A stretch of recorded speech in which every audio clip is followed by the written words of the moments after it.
આજે પવિત્ર પૂર્ણના દિવસે ઘોડાસર ગામમાં ગૌ માતાને લીલો ઘાસચારો આપવામાં આવ્યો। અમારી પૂરેપૂરી ટીમ હાજર રહી, એના બદલ ખૂબ ખૂબ ધન્યવાદ। તો આપને વોકજીભાઈ બે શબ્દ કહેશે।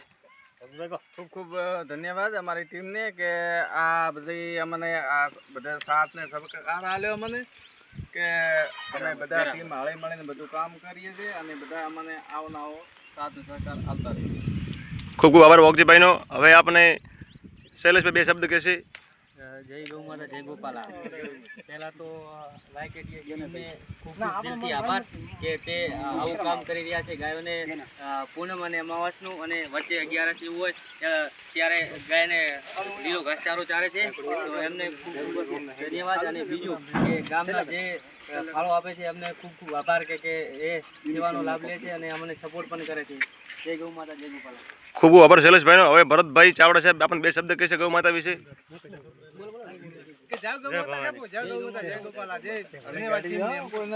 ખૂબ ખૂબ સરસ। હવે આપને ભાઈ શ્રી દશરથભાઈ બે શબ્દ કહેશે, પ્રમુખ સાહેબ વાયકેટીએસ ટીમના। જય ભવાની, જય ગૌ માતા। બધાનો સાથ સહકારને આલ્યો એ બધું ખૂબ ખૂબ ધન્યવાદ। અને એટલો આલીને કે જય માતા, જય ગૌ માતા। હવે આપને બે શબ્દ જ્ઞાનાભાઈ કહેશે। એવા ઢોલક માસ્તર કોઈને પણ ઢોલકનો પ્રોગ્રામ રાખવો હોય તો જ્ઞાનાભાઈ સંપર્ક કરી શકો છો। જય ગૌ માતા, જય ભવાની, જય સદારામ બાપા। અમારી વાયકેટી ટીમને ખૂબ ખૂબ ધન્યવાદ કે આ સેવાનો લાભ લે છે। આ પૂનમને દિવસે અમને ગાયો માટે સારું કરે છે અને જે ગામવાસીને પણ કોઈ ફાળો આપવો હોય તો એમને શું છે, આ ગામનું છે આખું કોઈ વાયકેટી ટીમ એક કરે છે એવું નથી। દરેક ગામવાસીઓ ભેળા સાથે રહેશે તો ચાલશે।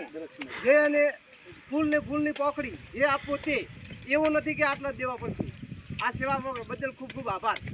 ખૂબ ખૂબ ધન્યવાદ જ્ઞાનાભાઈને। નટવરભાઈ બે શબ્દ કહેશે।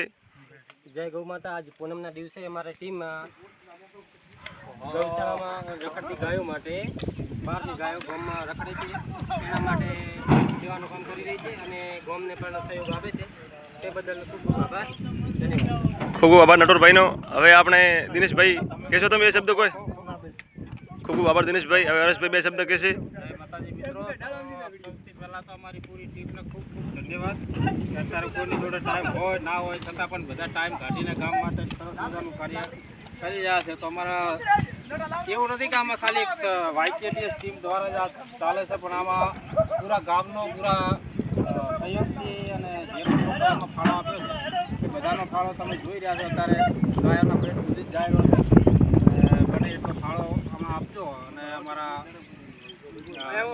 વિડીયોમાં નંબર મળી જાય કે તમે પણ કોન્ટેક્ટ કરી શકો છો, બને એટલો ફાળો આપજો। જય ગૌ માતા, જય ભવાની। ખૂબ ખૂબ સરસ હરેશભાઈ। હવે આપણે ગમનભાઈ બે શબ્દ કહેશે। જય માતાજી, જય ભવાની। અમારી વાયકેટી ટીમ જે નિરાધાર ગાયો માટે કરી અને રાત દિવસ મહેનત કરી અને ગાયો સુધી ઘાસચારો પહોંચે એના માટે કરી વાયકેટી ટીમ એક સમસ્ત ગામ લોકોનો સાથ સહકાર મેળવી અને આ જે કામ કરી રહી એની અંદર દરેક ગામ લોકોને જણાવવાનું કે તમે પણ આની અંદર ભાગીદારી બનો। ફૂલ નહીં તો ફૂલની પાંખડી આપી અને નિરાધાર કદાચ ગૌશાળાની અંદર તો કદાચ એને આધાર કહેવાય અને નિરાધાર ગાયો માટે કરી અને જેની લોકો કોઈ આધાર નથી એવી ગાયોને અમે ઘાસચારો પૂરો પાડીએ છીએ। એટલે સમસ્ત ગૌ પ્રેમી અને ગામના લોકોને જણાવવાનું કે તમે પણ જે ફૂલ નહીં તો ફૂલની પાંખડી આપી અને સાથ સહકાર પૂરો અમારો તો એ મને દિલથી આભાર। ખૂબ ખૂબ ધન્યવાદ ગમનભાઈ। આખી ટીમની પૂરું ખૂબ ખૂબ ધન્યવાદ કે બહુ સરસ અભિપ્રાય આપ્યો। ખૂબ ખૂબ આભાર। જય ગૌ માતા। હવે આપણે એવા શરવણભાઈ જે બધાને મજાક કરાવે છે એ બે શબ્દ કહેશે ગૌ માતા વિશે। જય માતાજી મિત્રો, અમારી વાયકેટીએસની ટીમને ખૂબ ખૂબ ધન્યવાદ। ગૌ માતાની સેવા કરી રહ્યા છે, આભાર। ખૂબ ખૂબ આભાર।